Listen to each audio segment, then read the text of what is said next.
我叫周伯通，江湖上给我取了个外号，老顽童，顽童，老顽童。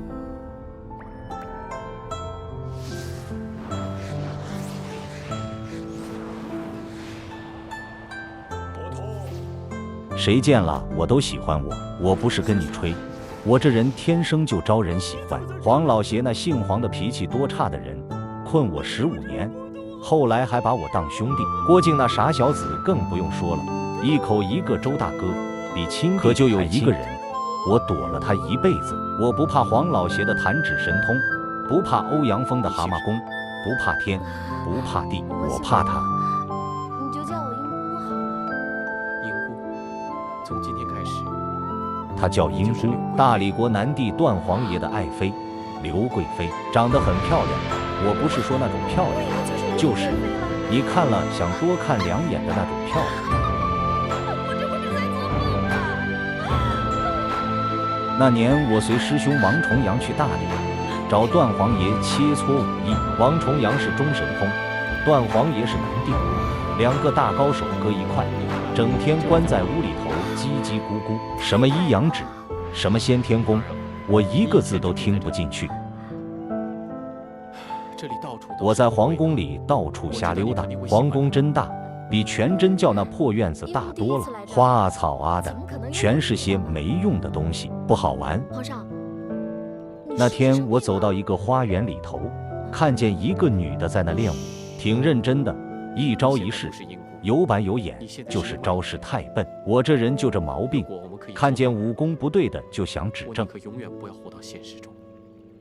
她就刘贵妃，我说你这个不对，那个也不对，她不服气，跟我比划了几招，打不过她也不恼，反倒笑起来。就没有人可以明白了。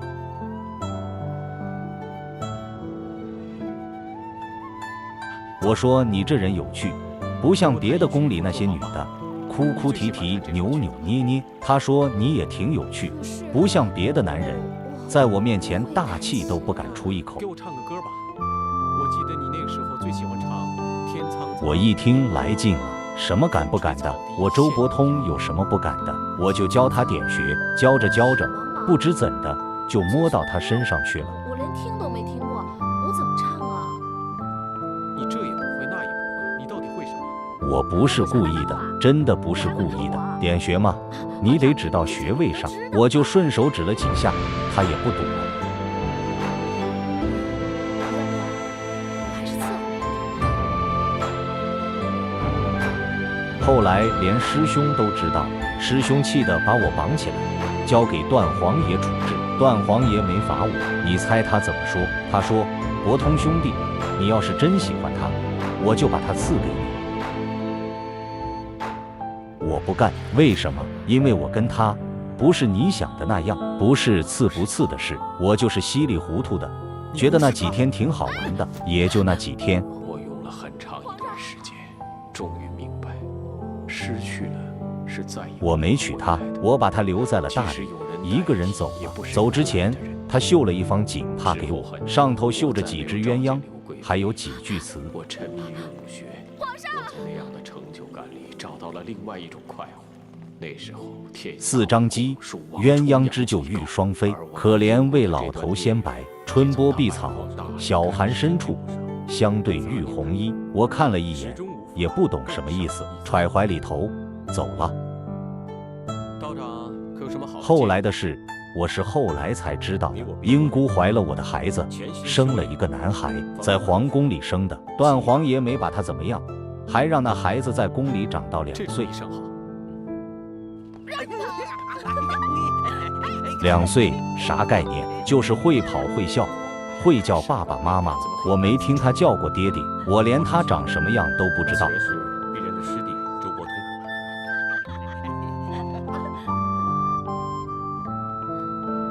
裘千仞那个混蛋把孩子打伤了，一掌狠狠一掌，打到心脉，奄奄一息。你这样成何体统？还不参加好生？你就是那个大皇上，看着也挺正常的。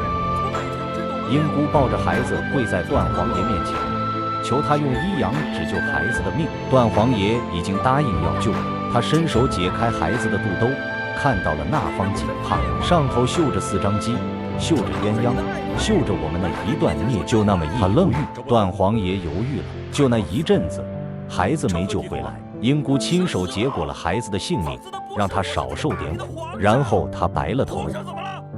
皇上不也是男人吗？娶了人家当你的爱妃，就应该好好爱人家。一夜白头，可怜为老头先白。那词原来是这个意思，我以前不懂，后来懂了。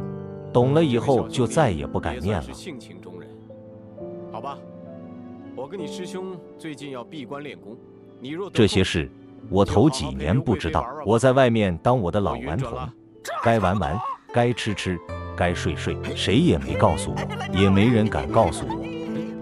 我脱。后来我听说英姑不在皇宫了，她疯了，四处找我。她找到桃花岛去了，黄老邪把她困在阵法里头，她转不出来，一个人在那破林子里转了3天3夜，差点饿死。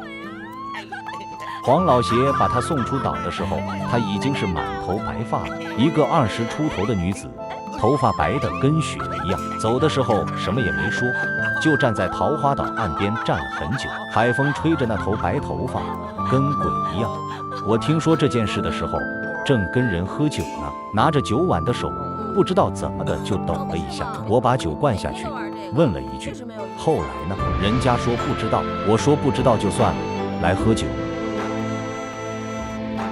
可那天晚上我睡不着，翻来覆去睡不着，脑子里头全是那几根白头发在风里头飘。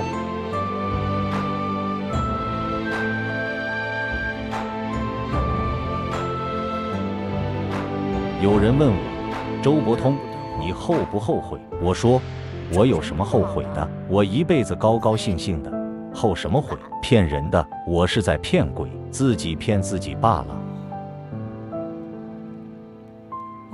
黄老邪把我关在桃花岛上，关了15年。15年，那15年我谁都不怕，就怕听见有人提英姑2个字，一听到，心里就发毛。黄老邪故意气我，整天在我跟前说南帝段皇爷的事，说南帝出家了，法号一登，隐居住在山里头，说英姑找了他半辈子，要杀他为孩子偿命。你看，他们都有事做，都在恨，都在找，都有个奔头。我呢，我在岛上数蚂蚁，挖蚯蚓，练我那只手和那只手打架的功夫，玩什么我就玩什么。可我有时候半夜醒了，蹲在那石头上发呆，石头冰凉，屁股底下的雾气往裤腿里钻，我想不出别的东西，脑子里就3样：鸳鸯、白头发，还有一方皱巴巴的锦帕。你平素胡闹。那方锦帕我后来扔了，扔在哪儿我忘了，可能是哪条河沟里，也可能是哪个山涧里，反正扔了就不想了，想也想不回来了。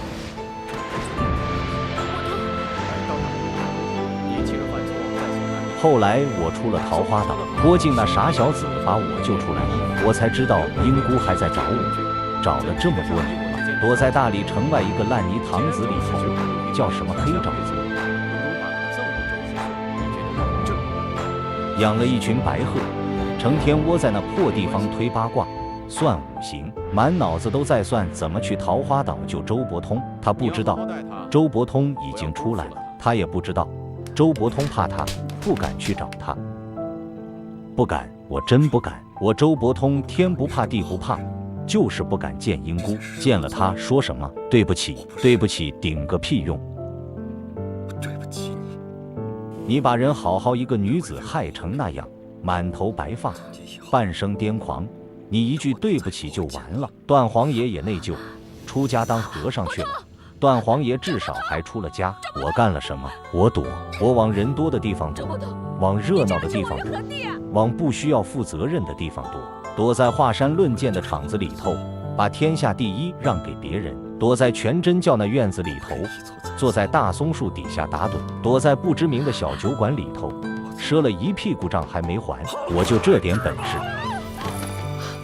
后来我又听说了一个事，英姑为了学武功给儿子报仇，跟欧阳锋那老毒物走了。欧阳锋教了他灵蛇拳，让他帮他做事。道长不必为此生气，咱们还是继续练功吧。我说不清那时候心里头什么滋味。欧阳锋什么人？吸毒、杀人不眨眼的老毒物。英姑跟着他能有好下场？从今日起，你就不必再出来了，待在宫里好好反省吧。可那是他自己选的路，他要报仇。他心里头装的不是段皇爷的冷落，不是我的背叛，是那个没来得及长大的孩子，恨把他喂大了。他就是靠恨活着的，我算什么？我什么都不是。几十年就这么过去了，我头发也白了，可我是老顽童嘛，白头发也是老顽童，照吃照睡照玩，看见功夫还是要偷学2招。直到杨过那小子来了，他在百花谷里头找着我，说我必须去见英姑。我说不去，不去，不去，不去，我就重复那3个字，不去，不去，不去，重复了好多遍。杨过不理我，说必须去。郭襄那丫头也插嘴，说周伯通你不用怕，有啥好怕的？她一个老太婆又不会吃了你。周伯通离开不久，英姑就发现自己怀孕了。她没有。我怕什么？我怕她看我那一眼。我是老顽童，我是没长大，可我这心里头搁了那么多年的事，全都跟我一辈子的笑话堆在一起。我得去，躲不了一辈子的。百花谷里，我终于见到她了。她头发全白了，跟我一样白，脸上的皱纹比我还多，干巴巴的，瘦得跟颗柴火棍似的，哪儿还有半分当年皇宫花园里那个美人的影子？她看见我没说话，我看着她也没说话。孩子，你是谁？你为什么要杀害我的孩子？你放心，我只是伤了他的心脉。3日内段王爷要是出手相救，那么大岁数了，2个人像2个木头桩子似的戳在那，风从虎口灌进来，吹得他的白发往脸上贴。他伸手拨了一下，动作很慢。为什么？你为什么要这么做？我说，英姑，我来了，来了晚了。他嗯了一声，就那一个字，一个字里头装了几十年，一个嗯，像一把刀子，把这几十年哗啦啦全划开了。到时候他就不能与我一较高下了。一灯大师也在，就是段皇爷，剃了光头，穿着僧袍，眉毛白白的，很长，垂到腮帮子那块。他见了我也没生气，他说：“伯通兄，过去的就过去了。过去了，怎么过去？那孩子要是活到现在，也该有半辈子了，该娶媳妇了，该生娃了，该叫我爷爷了。”站住！皇上正在闭关修炼，任何人不准打扰。皇上，我的孩子受伤了，我求求你救救他！我忽然说了句连我自己都不信的话，我说：“英姑，一灯大师，咱们都到百花谷去，大家住在一起，住在一起。”说的好像我们之间什么恩怨都没发生过，就好像我是一觉睡到现在才。英姑侧着头，瞧着我满头白发，她看了我很久，然后她笑了，那一笑比哭还难看。可我终于看懂了，也看明白了，她等的不就是一个过去的准许令吗？没人给她，我给。我把她接了回来，一灯大师也没走，就跟我们住一块住百花谷，每天看看花，逗逗鸟，听听山谷里头的水声。我求求你了，皇上！有时候我半夜醒来，躺在竹席上想，英姑嫁给段皇爷，段皇爷是大理皇帝，哪儿都好，可他寂寞，他就图我这老顽童能闹腾，可我连个安定的住处都没法给他。兜了几十年圈子，这事儿说起来还得让他跟段皇爷说出去都没人信，可他就这么发生了。我不知道英姑心里想什么，也许她也想通了，想不通又怎样？日子还得过。儿子，你千万不能。我有时候蹲在院子角落里，拿树枝在地上画了几只鸳鸯，丑死了，比他还丑。他过来看了一眼，往地上啐了一口，转身走开。我真希望他能骂我几句，打我几下，可他不会了，他累了，折腾了一辈子了，他没力气跟我闹了，闹不动了。皇上，把孩子给我看一下。有人在书里给我写了个外号“老顽童”，说我一生放达不羁，嬉笑怒骂，不管尘事，说的好像我什么都不在乎似的。放屁！我心里头在乎的人可是多着呢，只是不敢承认罢了。他让我蒙羞，我亲手甩掉了这辈子最爱我的人，我亲手害死了自己的亲骨肉，我把一个尊贵的大理皇妃变成一个人在沼泽里活了半辈子的疯妇，我把一个皇帝逼得出了家，磕了一辈子的木鱼也赎不完自己的罪。这就是老顽童，笑声最多的人，心里的窟窿也最大。你们在书里头读到的那些哈哈大笑，有一大半是笑给别人看的，笑不出来也得笑。救他呀，皇上！他的存在，英姑，这辈子对不住你，来世你别找我了，我这人靠不住，你找个靠得住的，好好嫁我，我躲远远的看你就行。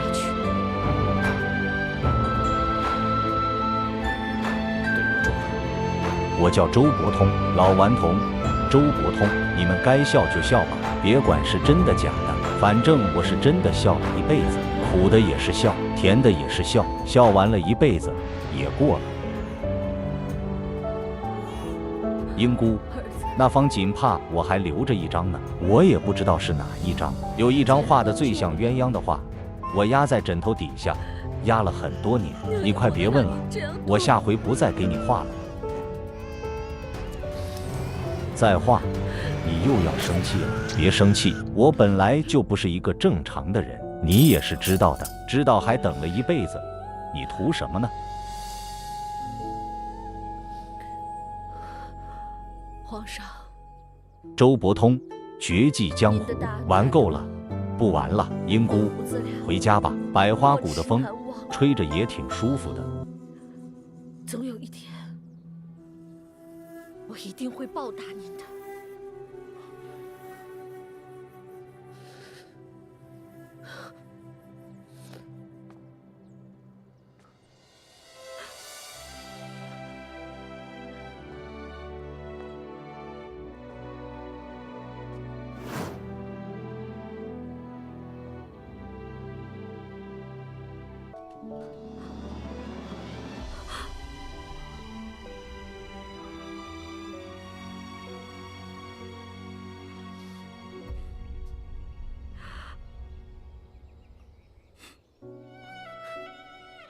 老顽童，你不是有话要跟英姑前辈说吗？说吧。孩子到底是一个旋儿呢，还是两个旋儿？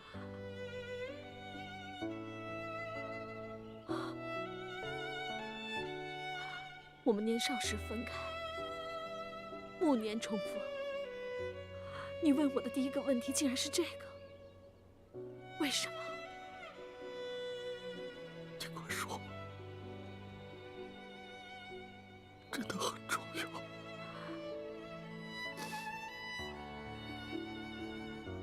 是两个。这就对了。我们的孩子应该很聪明。如果他长大了，那他一定是个小英雄。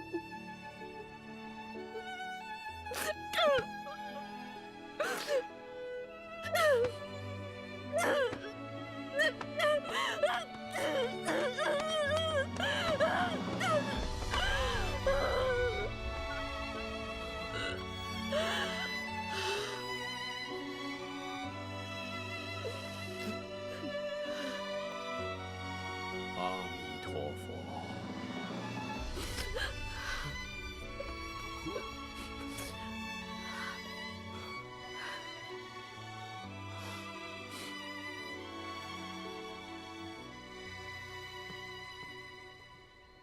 大和尚，当年是我不好，偷你之妻，但你见我儿见死不救，大家就扯平了。杀害你孩子的人就在这儿，就交给你吧。伯通，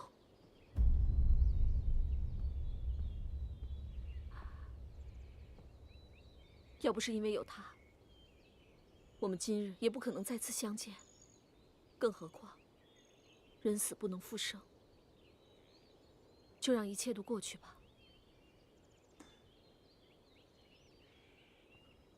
好吧，一切都听你的。大和啊，那以后我们就是好朋友了。